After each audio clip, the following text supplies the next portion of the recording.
Well, now let's take the time to introduce you to the third member of our broadcast team. From trackside, here's Tim Clagg.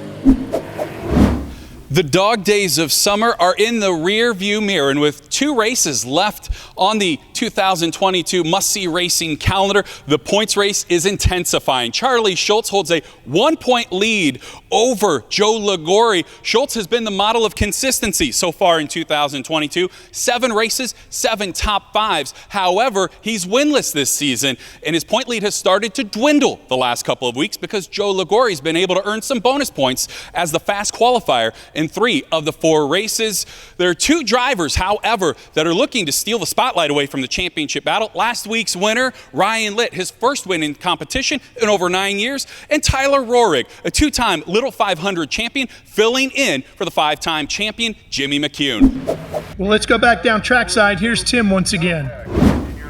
Charlie Schultz has been the model of consistency throughout the 2022 season. 7 races, 7 top 5 finishes, and last week avoided disaster and was able to rebound for a 5th place finish at Berlin. You had a tire go down late. Take us through those intense moments. Yeah, I mean, we were running real good. I don't think we really had anything for Ryan, but was kind of reeling Jason in there with about 7-8 to go. I look up at the board and, you start getting after it. Berlin's tough on tires, so it's a little bit of tire management there. And about 5 to go, I felt it come apart. Here's Tim with the Rocket. Normally we're used to seeing 5-time series champion Jimmy McCune in his family-owned 88 machine. Jimmy involved in a sprint car crash a few weeks ago. He's been sidelined and he called the Rocket. Tyler Rohrig here. What does it mean for you to get a call of somebody who's had so much success in this series? Oh, it means a lot. First and foremost, our thoughts are with Jimmy and his recovery. Tyler Rohrig, quick qualifier tonight, went out early, went out second in qualifying, had to dodge off a couple late bullets.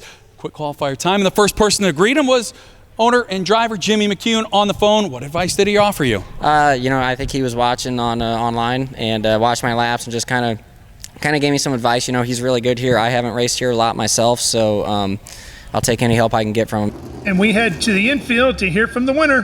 Here's Tim.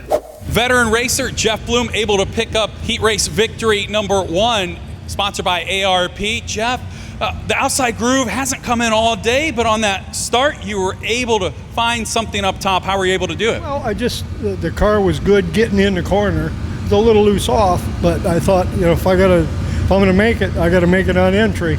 You and I discussed that setup earlier. It's the same setup that put you in victory lane last week, and have you had to tweak from where it was at the Berlin Raceway? Yeah, we struggled with the race at Birch Run 3 weeks ago, and we went back to the shop, completely tore everything apart, and kind of went back to square one. Car really liked it last week, so we basically brought the same setup here, just tweaked a couple minor things, and it's really fast again today. I kind of wish I had pushed it a little bit harder in qualifying because I didn't realize I was that close, so I think a little bit harder and I would have had quick time. But we were all quick, the top 5, so it's nice to see that. Ryan Litt looking to make it 2 wins in a row. He has a solid starting spot. He'll roll off from 4th tonight in the 40-lap feature. Back to you guys. Joining me now, the 2022 Sprint Car Hall of Fame inductee, Bob Frey, the Bob Frey Classic tonight. This racetrack, it's an important part of developing your racing career. You got your teeth started here as a driver, and you needed your parents' permission. That's right. I was 20 years old, which is old now, by the way. The fellows start out in little go-karts at 6 or 7, but my dad brought me out here probably about 1954, 55. I was just a little toddler. The track was dirt then. And he always had an interest in the car racing, and he's actually the one that instilled it in me. In one lap, the championship battle just took a wild turn here on lap number 2. Points leader Charlie Schultz making contact with Tyler Rohrig. Through 7 races, he had not finished worse than 5th. Tonight, he will receive his first DNF of the season in a big blow towards his championship with 1 race left. Here's Tim with the winner. Jason Blond looked like Superman tonight at the start of this race. Started from the 6th spot. By the completion of lap number 1, he found himself in the 2nd spot. How did you maneuver your way through traffic in that opening lap? Well, I had Ryan Litt in front of me, so I knew I needed to get by him quickly because he was so hard to beat last week at Berlin. And man, they all kind of just went down low in turn one, and I just left her hanging up on the outside, and man, I got about 3 or 4 of them, and we come out smelling pretty good. Very intense moments in lap traffic. Lap number 25, the 48 car spun directly ahead of you. What did you see from your view?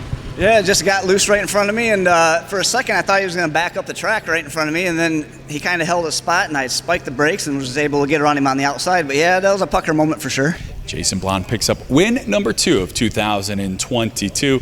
Let's send it back up topside. Runner-up finish tonight for Ryan Litt after going to victory lane at Berlin last week. You had a chance. Lap 25, yellow flag. You got a great restart. Yeah. Take us through that final restart when you were able to get side by side with the 42. My car was just super tight, so I was trying everything I could to hopefully get a jump on him and get down into turn 1 and get in front of him and make him work for it. But as soon as I dove into turn 1 there, it just pushed up the track, and I really had nothing for him. I was moving my wing all the way ahead, trying different lines, and it was just too tight. But overall, a pretty good run. Rick Holley was 4th 1 week ago at Berlin. A career night tonight for him, coming home in 3rd. You started on the pole, led some laps there, avoided trouble, and earned a career best finish. Yeah, it was a good night. Couldn't ask for anything better. Chance had a great setup under the car. Tires got hot the last portion of the race, so we got a little loose, but hey, it's all good. Great battle with you and Joe Ligori the final laps, and you were able to hold off the new points leader. What does that say about the way that this team is finishing 2022? We're finishing strong, and we hope to finish even stronger than this.